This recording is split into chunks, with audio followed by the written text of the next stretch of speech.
Finally Anirudh लाएगा झनक को बॉस हाउस में, करेगा उसके साथ में शादी, उड़ेंगे सबके होश।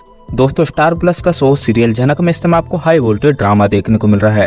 तो दोस्तों आने वाला एपिसोड में आपको जल्द ही देखने को मिलने वाला है कि झनक का होगा बॉस हाउस में स्वागत, तो जाके निकलेगी पैरों तले जमीन, अनिरुद्ध उठाएगा बड़ा कदम। जी हाँ दोस्तों, बताते हैं आपको सब कुछ, लेकिन उससे पहले क्या दोस्तों आप भी चाहते हैं अशी और अनिरुद्ध हो जाए दोनों एक दूसरे से दूर? दोस्तों आपकी क्या राय है, अपनी राय हमें कमेंट बॉक्स में जरूर बताएं।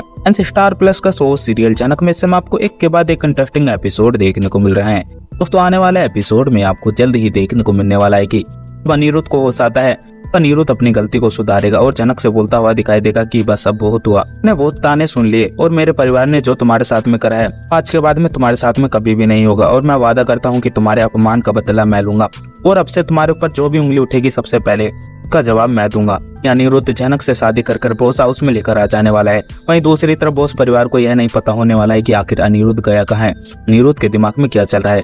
लेकिन जब अनिरुद्ध झनक को अपनी पत्नी बनाकर लेकर आएगा, अनिरुद्ध के गले में माला होने वाली है, तो सभी परिवार वालों के मुंह खुले के खुले रह जाने वाले हैं और सबको भरोसा नहीं होगा कि आखिर अनिरुद्ध ने यह क्या कर दिया।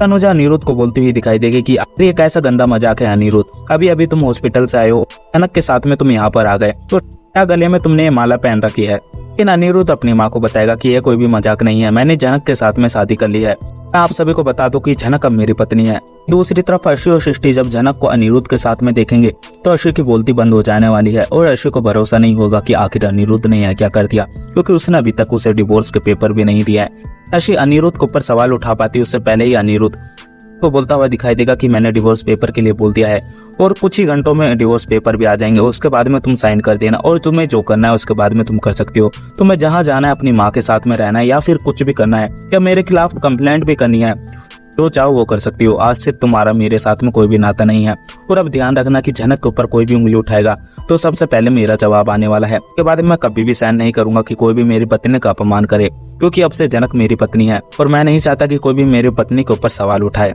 वहीं दूसरी तरफ दोस्तों आपको सीरियल में देखने को मिलेगा कि झनक पुजारी जी से रिक्वेस्ट करती है और बोलते हुए दिखाई देगी कि मेरे पति की जान बचा लो, क्योंकि डॉक्टर ने भी हाथ खड़े कर दिया और डॉक्टर बोल रहे हैं कि उनका ऑपरेशन काफी ज्यादा क्रिटिकल होने वाला है। तो ऑपरेशन में अनिरुद्ध की जान बचाना बहुत कम चांस है, लेकिन मुझे भगवान जी पर पूरा भरोसा है और मुझे महादेव और माता रानी पर पूरा भरोसा है, मेरे स्वाद की रक्षा करेंगे और मेरे सिंदूर की रक्षा करेंगे। वहीं पंडित जी झनक को बोलते हुए दिखाई देंगे कि अगर तुम्हें भगवान के ऊपर भरोसा है तो भगवान तुम्हारे भरोसे को कभी नहीं टूटने देंगे और तुम्हारे पास में जो भी है तुम माता रानी के चरणों में रिक्वेस्ट करो कि तुम्हारे पति ठीक हो जाए। वहीं झनक मंदिर में बोलती हुई दिखाई देगी कि मेरे पास में इस समय कुछ भी नहीं है, लेकिन मेरे हाथ खाली है और मैं आपके सामने ये झोली फैलाकर अपने पति की जान मांगती हूँ। और भले चाहे हम दोनों के बीच में कुछ भी ठीक ना हो, लेकिन हम दोनों एक दूसरे से इतना प्यार करते हैं कि हमें उससे ज्यादा कुछ भी नहीं चाहिए। भले ही हम दोनों एक दूसरे के साथ में ना रहते हो, लेकिन हम दोनों जब भी एक दूसरे को देखते हैं तो इतना ही काफी है। वहीं छोटू आदित्य कपूर को बोलता हुआ दिखाई देगा कि झनक को जाने दो, क्योंकि एक झनक ही है जो अनिरुद्ध की जान बचा सकती है। अगर तुम उसके साथ में जाओगे तो वो तुम्हें कभी लेकर ही नहीं जाएगी, इसलिए यही सही रहेगा कि तुम यहाँ पर रहो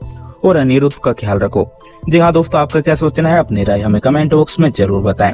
अगर आप लोगों को हमारी ये वीडियो अच्छी लगी हो तो वीडियो को लाइक करें और हमारे चैनल को सब्सक्राइब करना ना भूलें। मिलते हैं आपसे अगली वीडियो में, जब तक के लिए राधे राधे, जय श्री राम।